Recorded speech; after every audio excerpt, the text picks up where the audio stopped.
Lu pernah nggak sih lagi diam, terus tiba-tiba mikir, kenapa sih hidup kayaknya ngegas banget? Deadline numpuk, orang makin sensi, internet makin toksik, dan yang paling parah, pikiran sendiri juga ikut berisik. Gue pernah di fase itu. Sampai akhirnya gue nemu sesuatu yang aneh tapi masuk akal. Stoikisme. Filsafat yang ngajarin cara tenang bahkan waktu dunia lagi kebakaran. Kayak punya mode zen, tapi versi realistis. Bukan yang pura-pura bahagia, tapi beneran bisa santai di tengah kekacauan. Oke, jadi di video ini gue mau ngobrol santai tentang 10 pelajaran dari stoikisme buat lu yang pengen tetap tenang meskipun dunia rasanya lagi rusuh.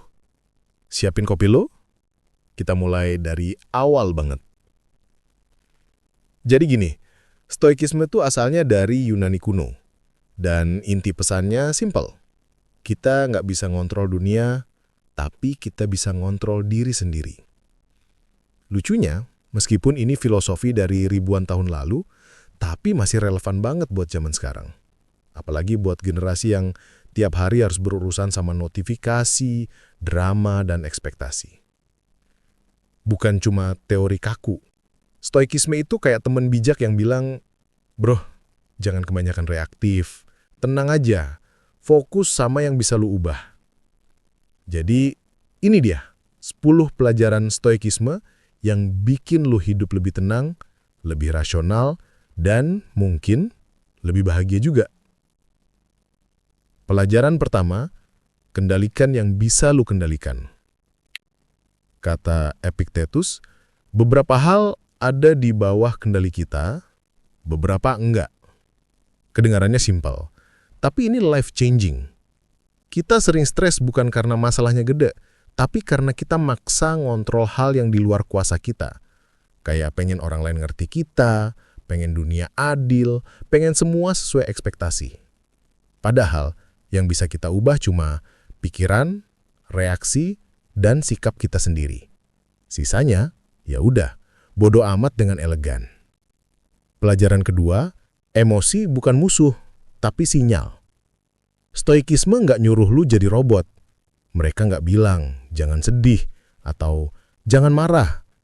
Tapi lebih ke, sadari emosi lo, jangan dikendalikan sama dia.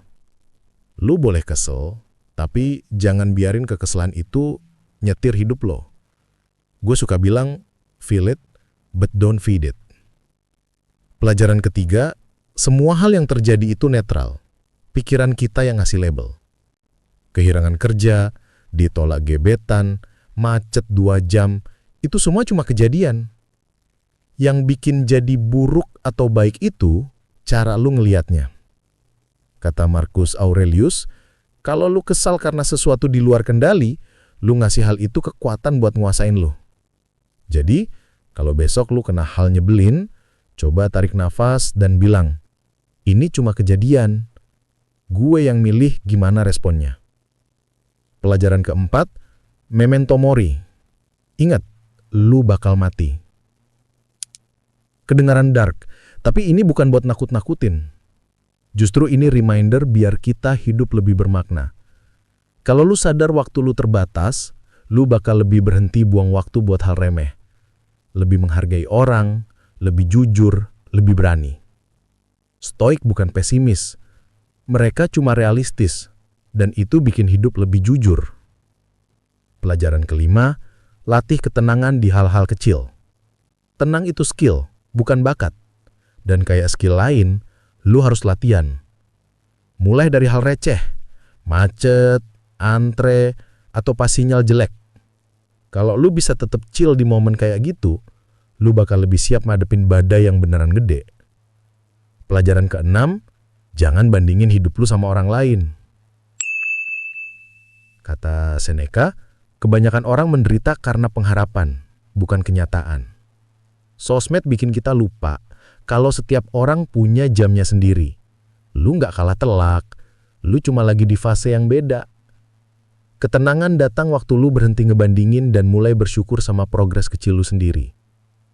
Pelajaran ketujuh, kesulitan itu latihan, kayak gym buat jiwa. Stoik bilang, the obstacle is the way. Rintangan bukan penghalang, tapi jalan itu sendiri. Pas lu gagal, di situ lu ditempa. Pas lu sakit hati, di situ karakter lu dibentuk. Jadi, kalau hidup lagi ribet, mungkin itu lagi ngelatih lu buat versi yang lebih kuat. Pelajaran ke-8, jangan buru-buru reaksi. Lu pernah ngetik chat panjang gara-gara emosi, terus nyesel 5 detik kemudian. Kata Marcus Aurelius, waktu lu pengen marah, tunggu sebentar. Kadang kesabaran 5 detik bisa nyelamatin hubungan 5 tahun. Kadang yang kita butuhin cuma pause, tarik nafas, minum kopi. Pelajaran ke-9, sederhanakan hidup lu. Stoik hidupnya minimalis bukan buat gaya, tapi karena mereka sadar, makin banyak yang lu punya, makin banyak yang lu takutin hilang. Tenang itu lahir dari cukup, bukan dari punya segalanya, tapi dari sadar yang gue punya udah cukup. Pelajaran ke-10, hidup sesuai nilai, bukan mood. Mood naik turun, tapi nilai harus konsisten. Kalau lu tahu apa yang penting buat lu, kejujuran, ketenangan, kasih sayang, itu jadi kompas hidup lu. Stoik ngajarin jadi orang baik itu bukan karena dunia baik, tapi karena lu memilih buat tetap baik. Jadi, 10 pelajaran dari stoikisme ini bukan buat bikin lu kebal dari rasa sakit, tapi buat ngajarin lu gimana tetap tenang di tengahnya. Ketenangan bukan berarti nggak peduli, tapi lu tahu kapan harus peduli dan kapan harus bilang, udah, ini di luar kendali gue. Kalau lu suka refleksi kayak gini dan pengen belajar cara mikir lebih tenang di dunia yang makin ribut, subscribe aja ke channel Logika Tenang.